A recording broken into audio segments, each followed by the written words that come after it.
नमस्कार मित्रांनो, तुम्हाला जर टरबूजची शेती करायची असेल तर तुमच्यासाठी एक खूप छान व्हिडिओ घेऊन येत आहे. आपल्याबरोबर एक शेतकरी येतं, ते खूप वर्षापासून टरबूजाची शेती करताय.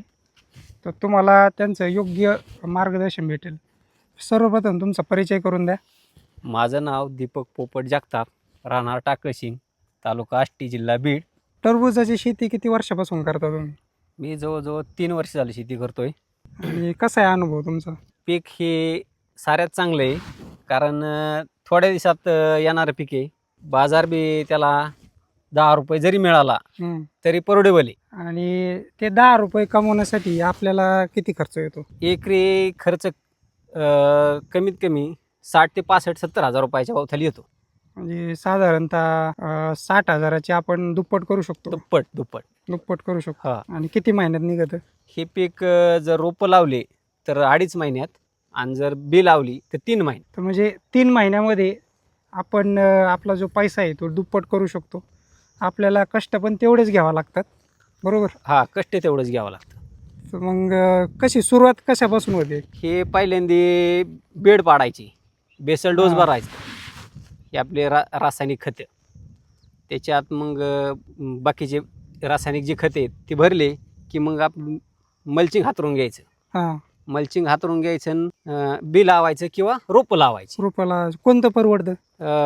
रोपं जर लावले तर जी तूट होती ती तूट होत नाही, हां हां एकसारखा प्लॉट येतो. हां. आणि पण रोपं किती रुपयाला भेटतं आहे साधारण? हे रोप 2.5 रुपयाला. 2.5 रुपयाला रोप भेटत. हम्म. आणि ब्याच्या पुढ्या कितीला भेटतं? ब्याची पुढे 1200.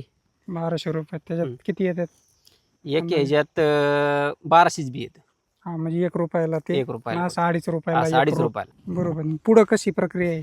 पहिले स्टार्टिंगला लावले की मग त्याला आळवणी करायची. हम्म.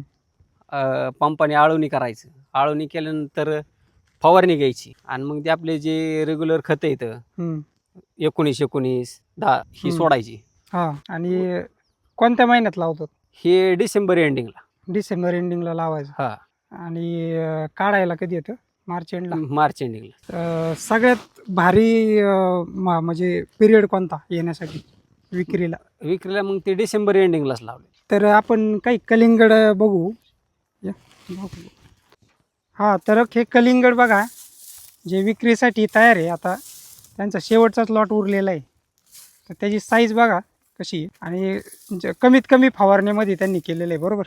कमीत कमी फवारण्यामध्ये, म्हणजे कष्ट नाही लय. म्हणजे ह्या पिकासाठी एवढे कष्ट नाहीत. नाही, कांद्यापेक्षा समजा लय कमी कांद्यापेक्षा.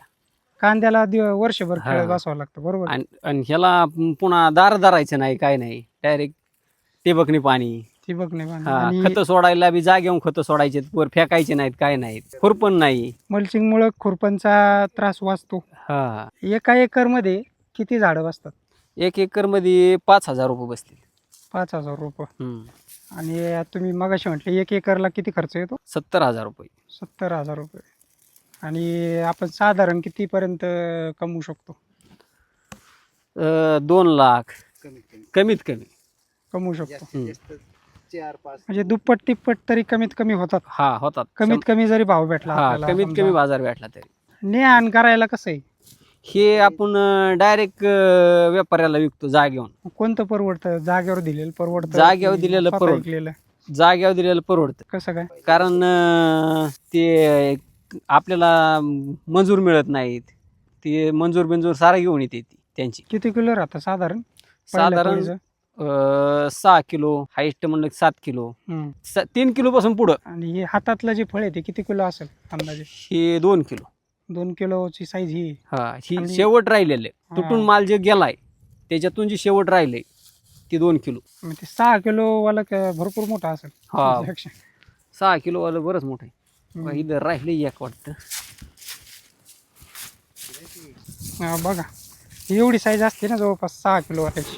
हा, बघा भरपूर मोठी साईज आहे.